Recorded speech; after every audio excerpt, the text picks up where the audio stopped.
Miércoles 23 de diciembre, edición de la mañana, amigos queridos, el Comercio TV ya en las pantallas nacionales e internacionales de TVC de Ecuador. Con mucha y variada información, amigos, que tengan un buen día. Los que se suman a esta señal, la invitación hasta las 9 horas con 30 minutos para que sepan lo que está ocurriendo en el país y el mundo. Tendremos una hora política también con estas informaciones. Hoy día les estaremos entrevistando y hablando del ingeniero Juan Zapata. Él es el presidente ya del COE Nacional y hablaremos justamente de las medidas tomadas, el impacto económico que se tiene en este momento, las resoluciones y científicamente que nos diga el por qué se tomaron estas medidas. Eso es importante y también que ustedes sepan cómo actuar durante las festividades de Navidad y fin de año. Así que, queridos amigos, bienvenidos. Aquí está este equipo de comunicación que les lleva las informaciones de último minuto. La Corte Constitucional ya tiene en sus manos la demanda del Consejo Nacional Electoral presentada contra los jueces del Tribunal Contencioso. Esto por el conflicto de competencias. El CNE pide que se trate el recurso con celeridad para que no se afecte el proceso electoral. Veamos. El dilema de competencias entre los dos organismos electorales surgió por la sentencia del TCE, que dispuso un nuevo plazo para que el movimiento Justicia Social, encabezado por Álvaro Noboa, pueda inscribir a sus candidatos para los comicios del 2021. Varios de los consejeros del CNE consideran no haber desacatado la normativa. De tal manera que a la primera resolución que se emitió por parte de este organismo respecto a que en igualdad de condiciones se le dé la oportunidad a una organización política a realizar sus eventos de primarias y continuar con sus procesos de inscripción, lo hicimos. Por lo que el Pleno del Consejo Nacional Electoral decidió solicitar a la Corte Constitucional especifique las competencias del CNE y el Tribunal Contencioso Electoral. El Tribunal Contencioso adoptó una decisión inejecutable, en el sentido de que de asumirse en su totalidad el proceso con todas las impugnaciones,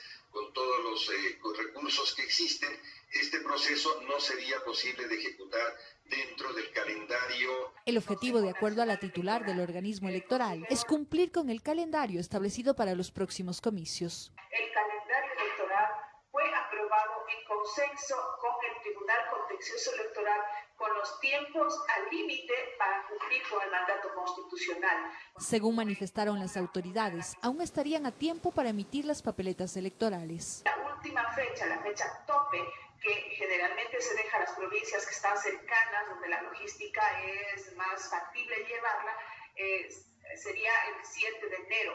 Informó Sofía Vintimilla. Y un colectivo ciudadano quiere poner fin a la pugna del poder electoral y pretende reunir a los miembros del Consejo Nacional Electoral y el Tribunal Contencioso para que limen asperezas y garanticen el normal desarrollo de las elecciones presidenciales.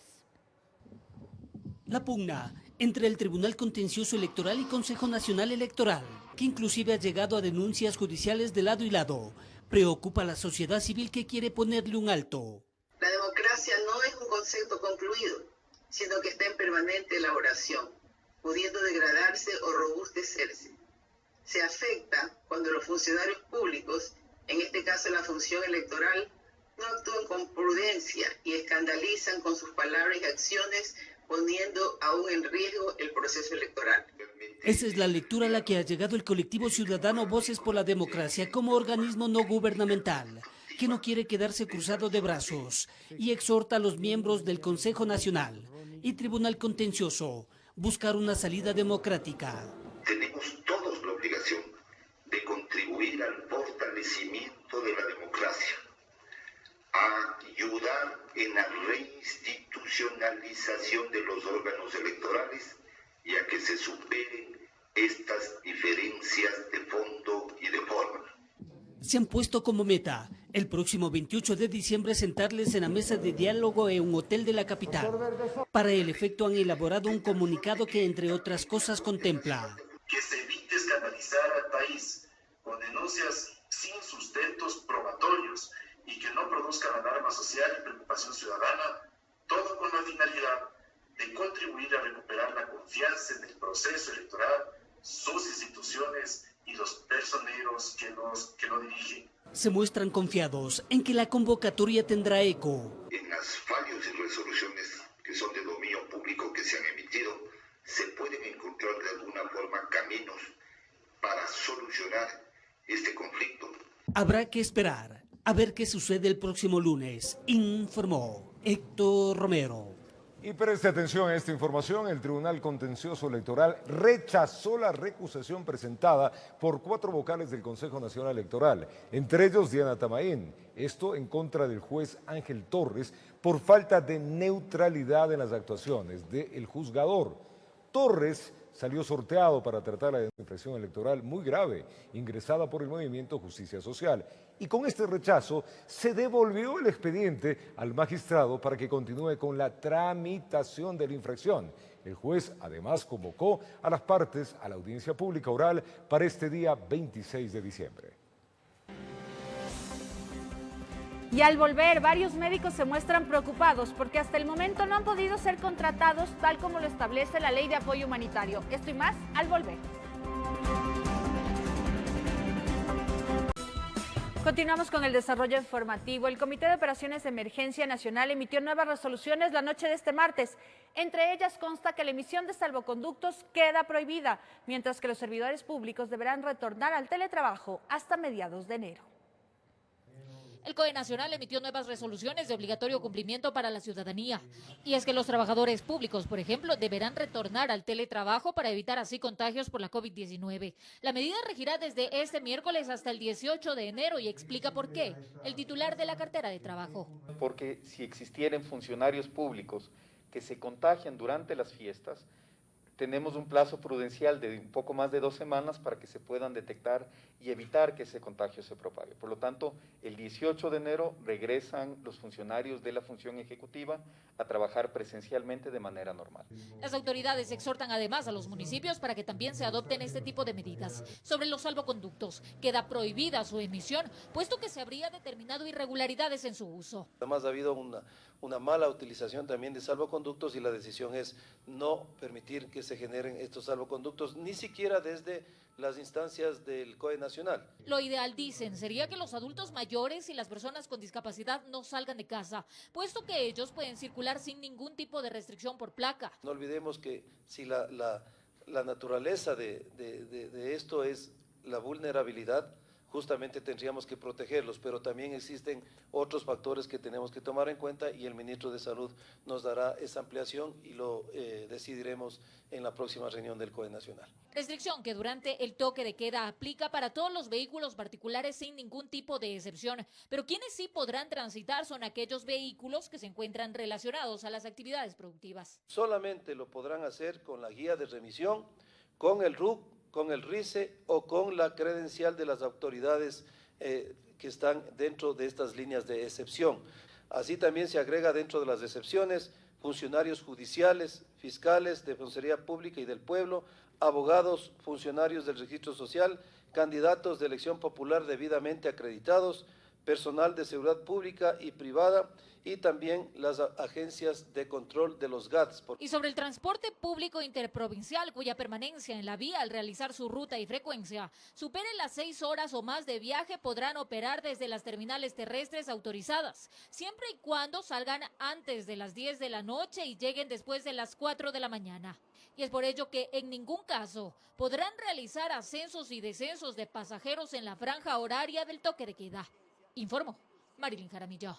Al retornar estaremos en vivo con el ingeniero Juan Zapata, director general del ECU 991 y presidente del COE Nacional. Con él estaremos analizando las medidas tomadas en las últimas horas por el COE en la parte restrictiva. Esto y más, acá en la mañana del Comercio TV.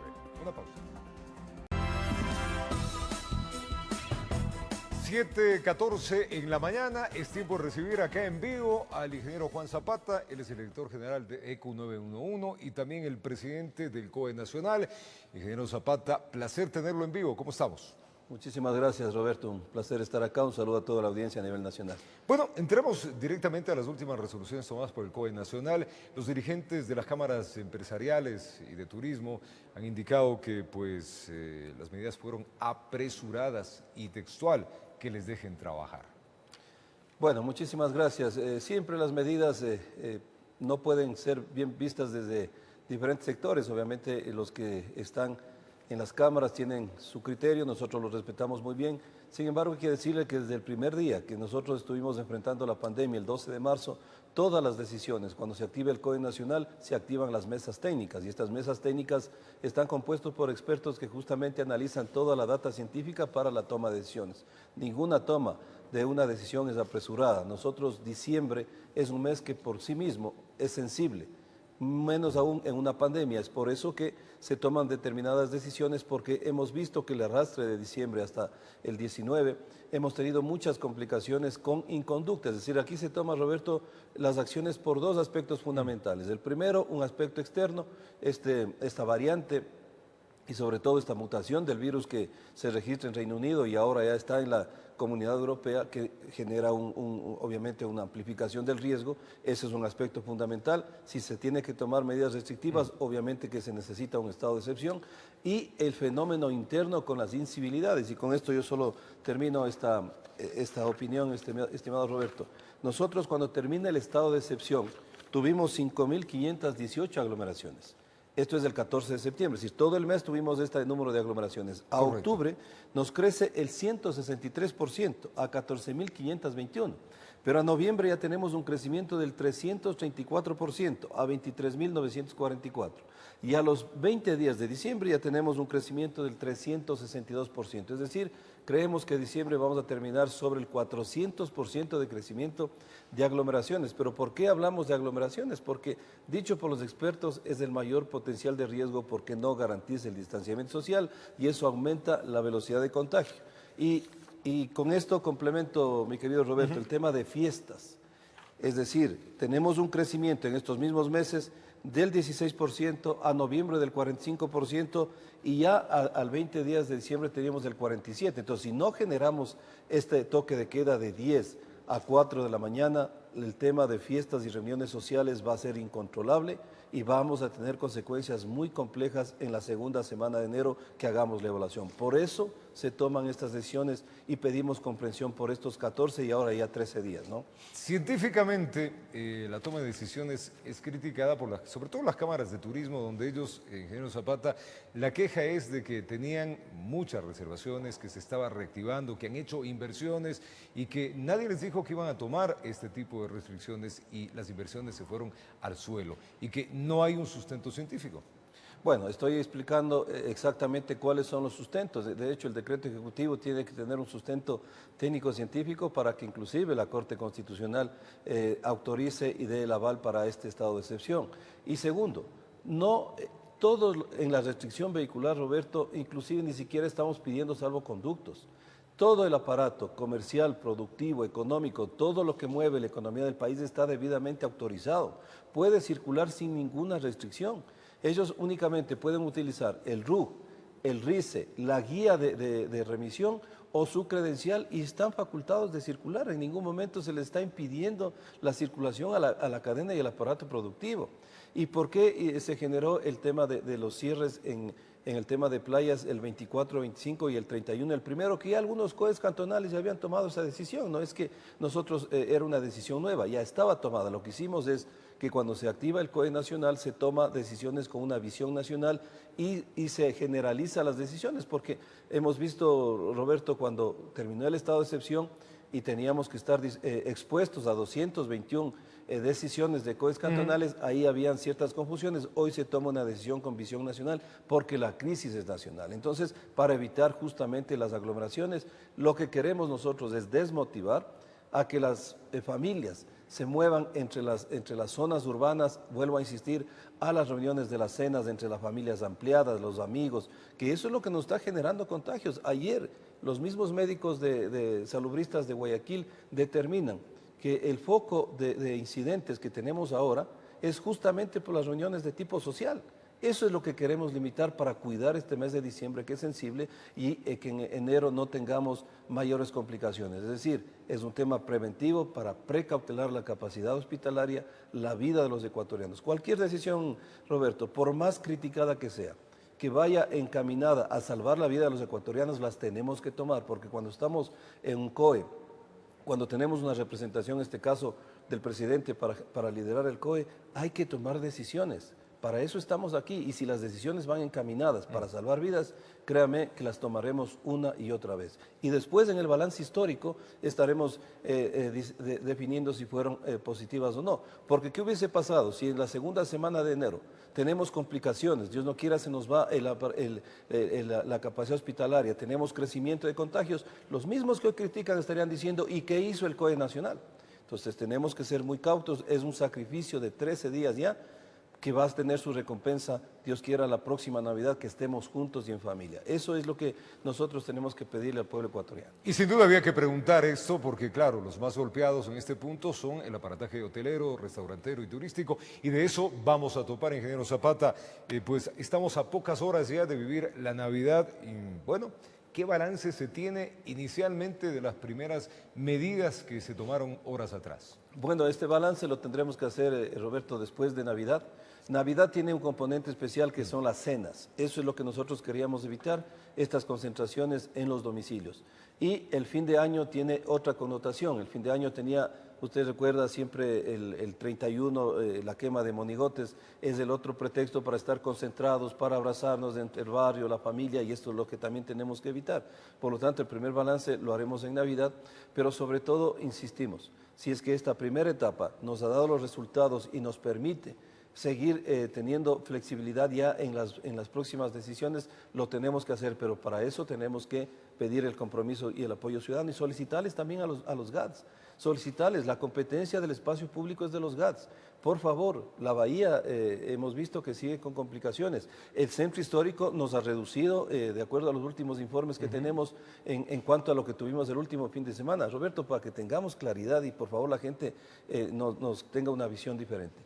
El fin de semana último en el centro histórico circularon 68,000 personas.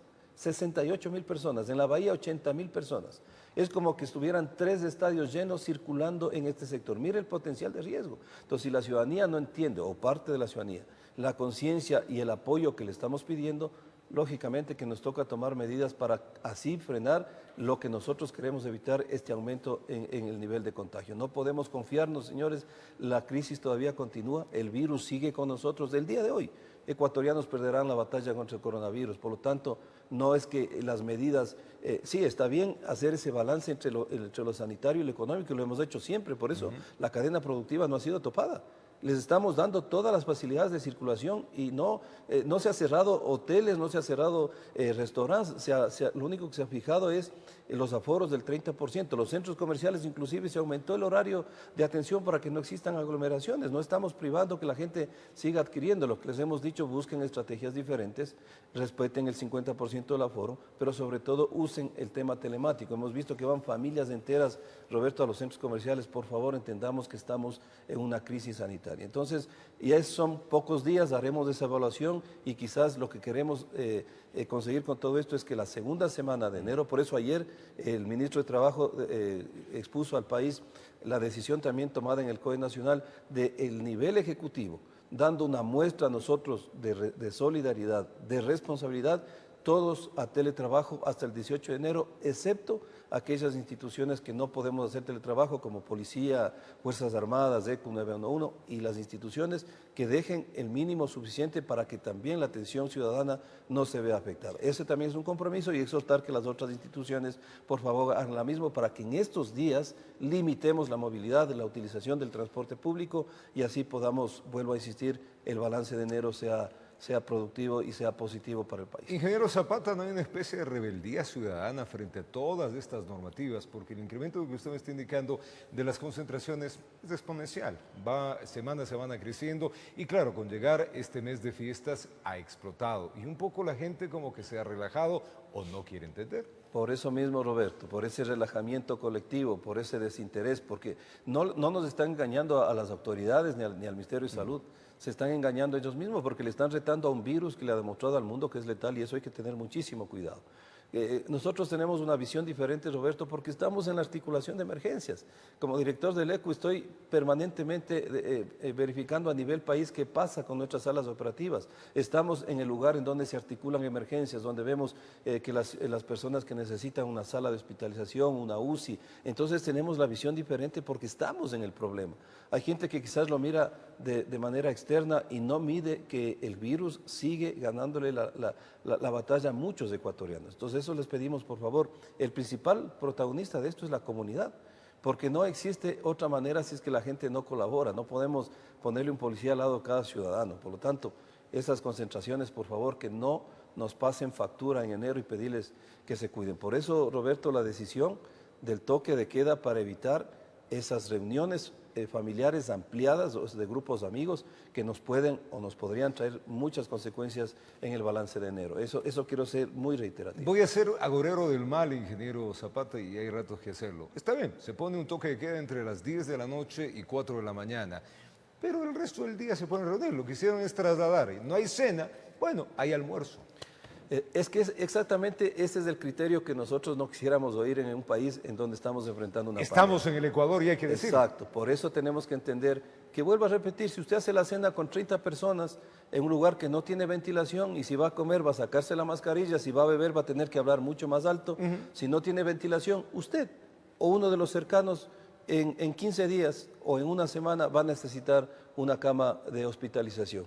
Y ahí va a sentir la barbaridad que hizo y lo peor, a lo mejor usted mismo sin duda está generando problemas. Es lo que nosotros queremos hacer. Entonces yo aspiro y somos optimistas de que esta decisión va a cortar estas reuniones especialmente nocturnas y por eso va acompañado también de la ley seca en el mismo horario. Yo pido mucha solidaridad. Yo creo que el enemigo común que tenemos es el virus. Nosotros tenemos que unirnos sumamente todos para... Qué difícil que es estar en el lugar donde se toman decisiones.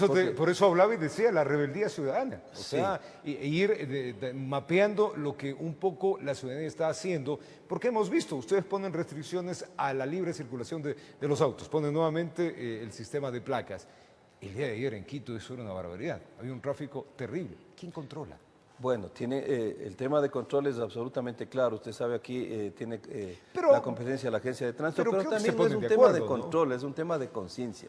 O sea, el país y los ecuatorianos no debemos necesitar que nos estén controlando, que nos estén multando.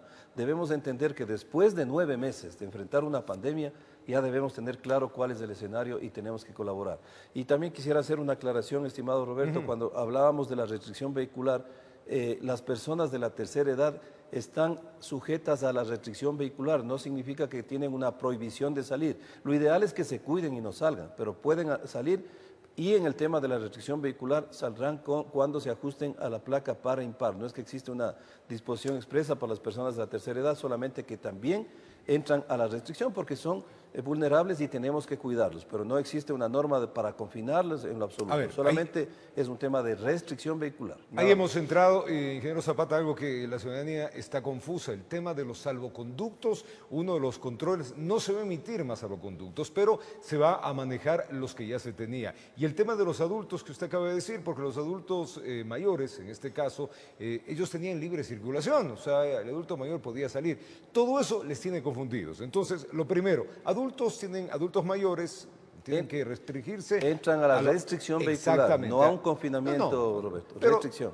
Son el grupo de mayor riesgo y ahí ellos deben entender. Exacto. Ya, en el otro tema, los salvoconductos que tienen que ser regulados y revisados por el tránsito que lo maneja el municipio. ¿Cómo está coordinado? A ver, la restricción vehicular tiene una orientación que es al transporte a los vehículos particulares. Usted ve, no se ha ingresado en esta restricción a transporte comercial, público, interprovincial, mucho menos aún a los de la cadena productiva. Vuelvo a insistir, a la cadena productiva, a la Cámara de Comercio, a lo industrial, a toda la fuerza que mueve al país económicamente, no están en la restricción, pueden circular libremente. Entonces, como la restricción es para los vehículos particulares y solamente es por 15 días, y que ya ahora son 13 días, no tiene sentido el tema de los salvoconductos porque tienen que ajustarse al par, al impar. Y el resto, su salvoconducto, ¿cuál va a ser? Su posibilidad de circulación, ¿cuál va a ser? Únicamente su RICE, su RUC, su guía de remisión o su credencial. Por decirle, si usted es un médico, ¿para qué va a sacar el salvoconducto? Usted saca su credencial y puede circular. Si usted es de la Cámara de Construcción, saca su credencial y puede caminar. Si usted tiene el RICE, circula. Si usted tiene el RUC, circula. Si usted tiene inclusive un documento que le avale, que por ejemplo es de una florícula, circula. Es decir, las disposiciones que las tienen las autoridades de control es que se les dé todas las facilidades, pero sí controlar al vehículo particular, porque queremos evitar este movimiento, queremos evitar que del norte me voy al sur a la cena de Navidad y me junto con 20, 30. Eso quiero que nos entiendan que es lo que queremos controlar solo por estos días, por lo sensible que es la Navidad y por lo sensible que es el fin de año. Porque después nos viene otro evento complejo, Roberto, son las elecciones. Sí, claro. Entonces sí, claro. tenemos que tener colchones en la capacidad operativa de hospitales y de número de contagios, porque lo que se nos viene es muy sensible. Eso es lo único que estamos solicitando, el sacrificio de hoy para tener la recompensa de mañana, nada más. Entender de que la normativa es la misma que ya teníamos, el aforo en los vehículos será la misma que habló el municipio, o sea, un auto tiene el aforo para 3, 4 personas. No se ha verificado aforos, estimado Roberto, no tiene, solamente restricción vehicular. Y quiero también hacer un agradecimiento, Roberto, a la Liga Pro.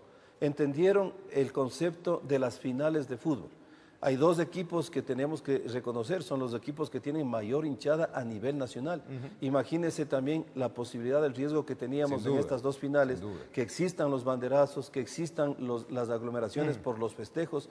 Entonces, ¿qué hicimos? Ajustarle el horario a las 8:15 de la noche, estaba previsto para las 7, con la finalidad de que nos empate al final del partido el toque de queda y la ley seca y evitemos tener gran cantidad de aglomeraciones, porque el fútbol genera pasión, ellos lo han entendido, lo han tomado muy bien, han aceptado la decisión del COE nacional, y eso es como se hace país, cuando la gente colabora, entiende los conceptos y vamos trabajando de ese lado. Así es que ahí minimizamos un gran riesgo, y eso también, recuerde usted las celebraciones que hubo inclusive en Inglaterra con el Liverpool, las celebraciones que ha habido en Argentina, eso genera pasión, genera riesgo, nos olvidamos muchas veces de las medidas de bioseguridad y después tenemos las consecuencias. Así que queríamos agradecerles públicamente por haber aceptado que estas finales se cambien de horario a las 8:15 de la noche. ¿Pronóstico del partido?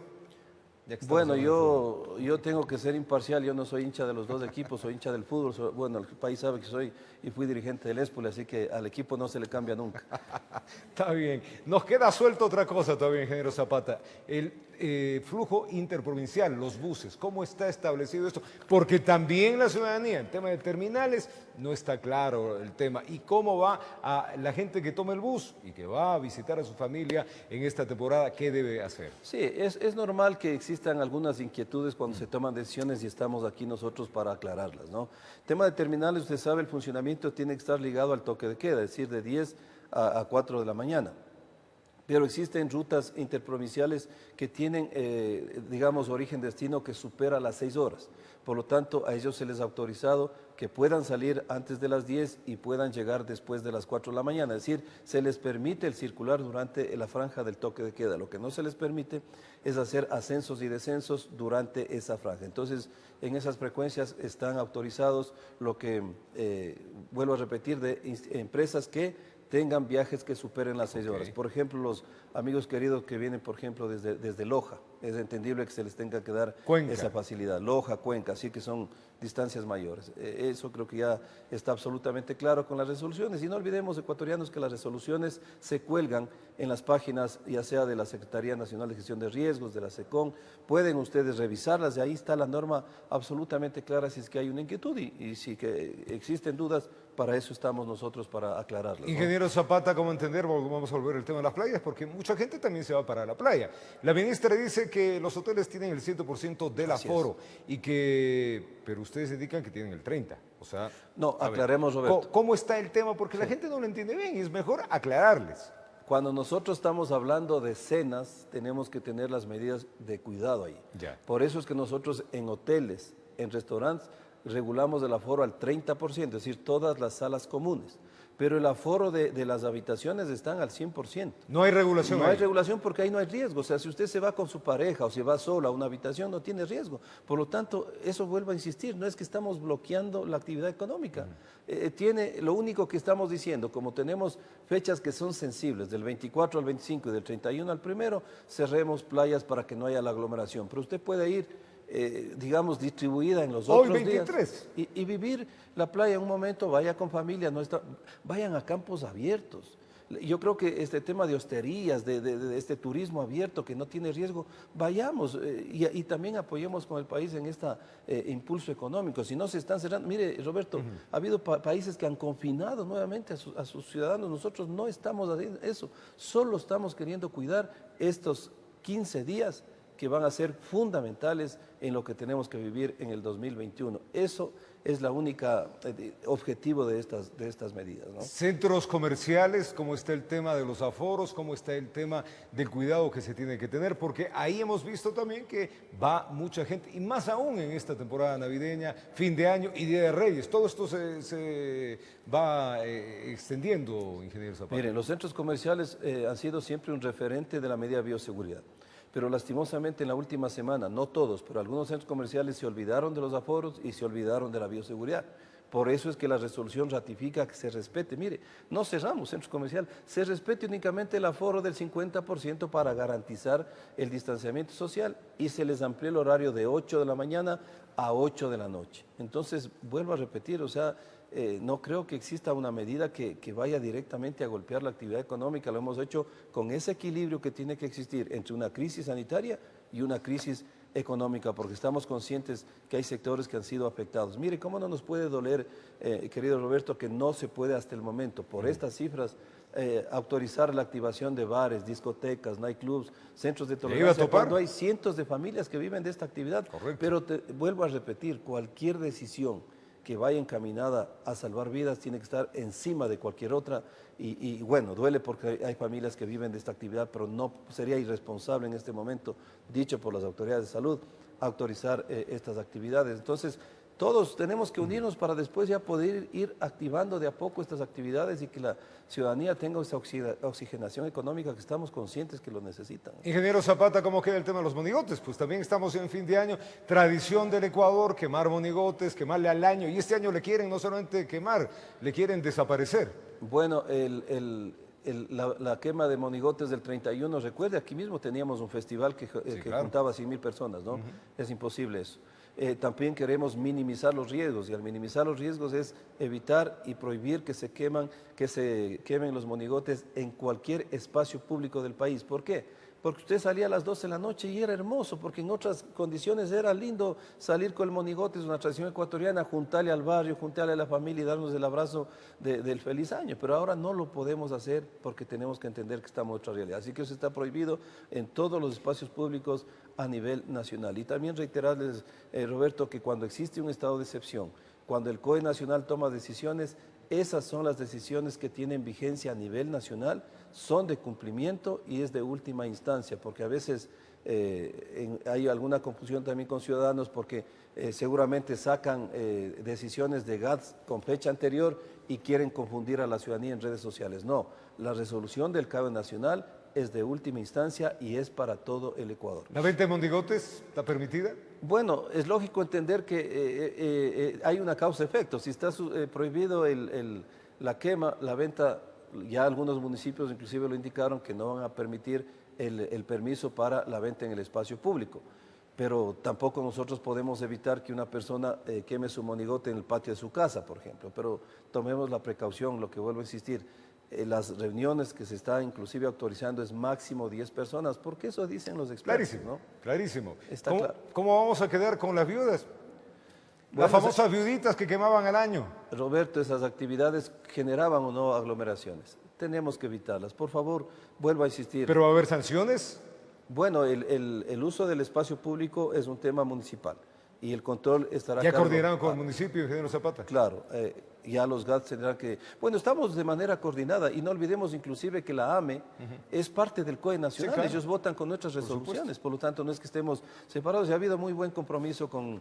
De hecho, las últimas resoluciones nosotros recibimos en la plenaria a la alcaldesa de Guayaquil, Cintia Viteri, al alcalde de Quito, Jorge Yunda, y al alcalde de Cuenca, Pedro Palacios, que eran las ciudades que tenían la mayor cantidad de incivilidades. Así es que estamos, creo que todos trabajando a la mano, y vuelvo a repetir, estos días son críticos. Viudas no va. Queremos apoyarles. Eso genera aglomeraciones y es lo que queremos evitar. Así es. Papá Noel tampoco tiene que venir.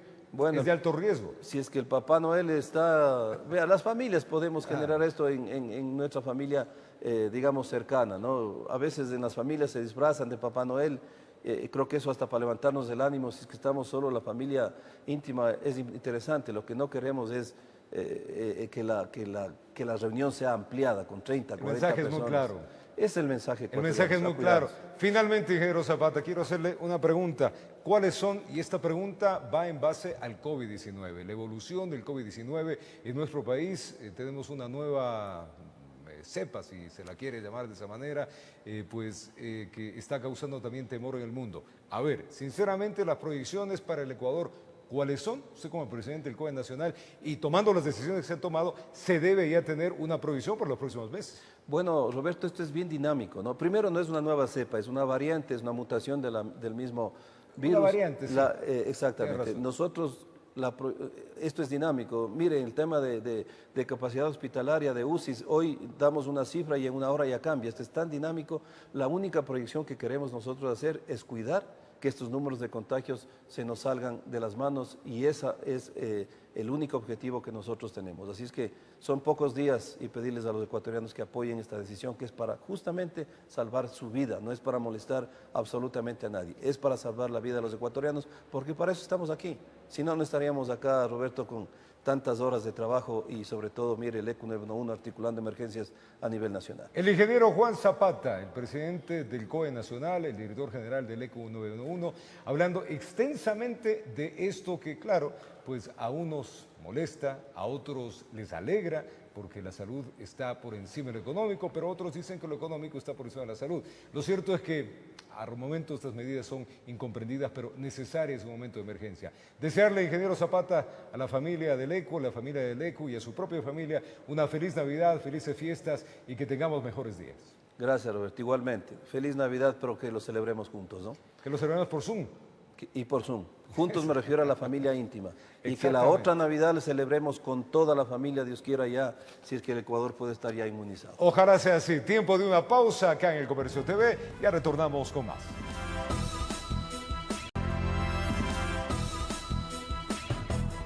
Continuamos con el desarrollo informativo. La polémica en el concurso de jueces para la Corte Nacional de Justicia continúa. 10 veedores decidieron renunciar a sus cargos por supuestas irregularidades en la selección. María del Carmen Maldonado, presidenta del Consejo de la Judicatura, dio a entender que se trataría de 2 o 3 personas que tienen intereses individuales. La veeduría ciudadana del concurso para la renovación parcial de la Corte Nacional de Justicia empieza a desgranarse.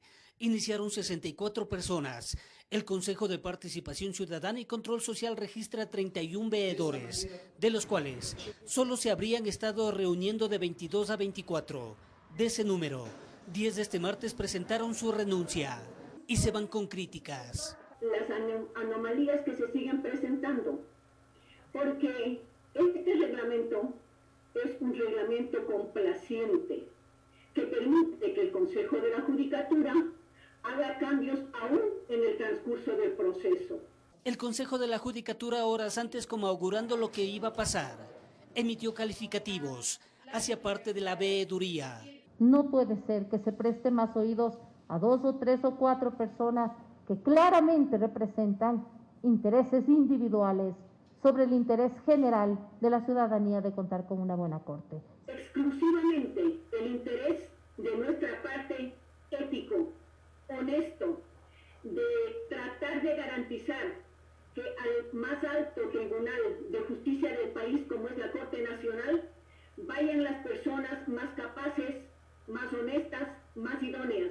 Veeduría, que desde un inicio habría estado dividida, un pequeño grupo inclinado a que el proceso de selección de jueces se postergue, como lo explica Washington Barragán, veedor que se ha mostrado cercano al Pleno de la Judicatura. ¿Cuál informe es el que recibió el Consejo de Participación Ciudadana y Control Social para hacer los exhortos al Consejo de la Judicatura? Pues señores, hubieron 2 informes. Un informe que fue el de la coordinación de la veeduría y otro informe que fue del grupo que acabo de señalar, que no fue aprobado en ningún pleno de la veeduría. Lo cierto es que el 6 de febrero ya conoceríamos los nombres de los nuevos jueces, informó Héctor Romero. Y los médicos se muestran preocupados porque hasta el momento muchos galenos que trabajaron en la primera línea no han podido ser contratados tal como establece la Ley de Apoyo Humanitario. Ellos reclaman por supuestas trabas. Veamos. Casi se acaba el año y muchos de los trabajadores de la salud que estuvieron en primera línea hasta la fecha no han podido ser contratados, tal como lo estableció la Ley de Apoyo Humanitario, y es que el plazo de los 6 meses ya venció este martes, donde se tenía previsto entregar nombramientos tras concursos de méritos y oposición, pero hasta la fecha pocos habrían sido los que pudieron acceder a este beneficio, asegura Ángel Sigmaleza, de la Subcomisión de Salud de la Asamblea Nacional. Sí, el 3 de diciembre inició el proceso para la primera fase, para los profesionales y trabajadores de la salud que no tengan problema con la partida presupuestaria, es decir, que tengan un nombramiento provisional. No es posible que los más allegados a los funcionarios, a los gerentes, a los directores distritales puedan tener cierto tipo de beneficios. Y es que hay trabas, dicen, pues luego de la ley se emitió un reglamento que establece parámetros para los concursos de méritos y oposición dirigidos para aquellos profesionales que hayan ejercido sus funciones relacionadas directamente con la atención médica a pacientes COVID-19. En donde está manifestando de que solamente entrarán los profesionales y trabajadores que demuestren haber laborado directamente con paciente COVID, porque muchas de las profesionales ni siquiera han podido entregar los documentos, porque en algunos establecimientos de salud inclusive les han dado 8 horas para presentar los documentos. Sin embargo, desde los médicos son claros, sostienen que aquellos que fueron desvinculados deben ser contratados en su totalidad. Y deberían otorgar la estabilidad laboral a todos los profesionales y trabajadores que laboraron y laboran durante la pandemia. Esperan entonces soluciones por parte de las autoridades pertinentes, pues dicen que es necesario el personal sanitario, más aún en época de pandemia. Sin embargo, de hecho, nosotros nos vemos en escasez de trabajadores y profesionales. Desde la Subcomisión de Salud de la Asamblea Nacional se afirma que estarán vigilantes de todos los procesos que se cumplan para la contratación de los profesionales de la salud. Se espera entonces que hasta el 26 de diciembre se entreguen nombramientos a profesionales de la seguridad social. 4.000 en la primera fase es lo que nos ha indicado Jorge Guate a la Subcomisión. Informo, Marilyn Jaramillo. Y los primeros títulos habilitantes fueron adjudicados a los ganadores del concurso público de frecuencias 2020. En el evento participó el presidente de la República y otras autoridades del Ejecutivo. Con la presencia del primer mandatario Lenín Moreno, autoridades del Ejecutivo y representantes de medios de comunicación, se entregaron los títulos habilitantes a los ganadores del concurso de frecuencias 2020. Lo que ustedes han recibido el día de hoy es un derecho. Lo único que se ha hecho en este gobierno es allanar el camino para que ustedes puedan ejercer a plenitud algo que les correspondía desde siempre, que es el derecho a comunicar con libertad. De esta manera se resaltó la transparencia en el proceso del concurso, teniendo a bien a ver que lo obtenido por los ganadores se respalde en una serie de requisitos cumplidos. Se reformó la ley, señor presidente de la República, y eso nos dio a nosotros nuevamente el derecho que es la libertad de expresión. Se añadió que en ese proceso se ha plasmado una gran relación en el marco del fomento de la democracia y libertad. Es un primer paso, sí, pero es posible que a lo mejor sea un primer paso que se vaya gigantando conforme ustedes vayan ejerciendo con plena libertad y pleno derecho esa libertad a decir lo que piensan, a decir lo que sienten, que en más de una ocasión no es sino la convergencia de lo que piensa el pueblo ecuatoriano. Dentro del contexto se recordó que cuando se dio la oportunidad desde el Ejecutivo para reformar la ley de comunicación, se abrió el camino para iniciar un concurso justo, transparente, sin obstáculos ni chantajes o manipulaciones. En este gobierno, ustedes rescataron el derecho a libre pensar, que lastimosamente había sido conculcado en gran medida durante el gobierno pasado. En total son 621 títulos habilitantes de frecuencias los que el gobierno aspira a entregar de forma paulatina hasta febrero de 2021. Este martes, a decir de los comunicadores, iniciaron en este tema las buenas noticias, informó Javier Rosero. El candidato presidencial por el Partido Democracia Sí, Gustavo Larrea, anunció que dio positivo para el COVID-19 este miércoles 23 de diciembre. El político indicó que guardará el aislamiento correspondiente y que cumple todos los protocolos que su médico tratante le ha recomendado. Larrea dijo que su campaña la seguirá realizando su binomio Alejandra Peralta junto a sus candidatos y asambleístas y resto de simpatizantes.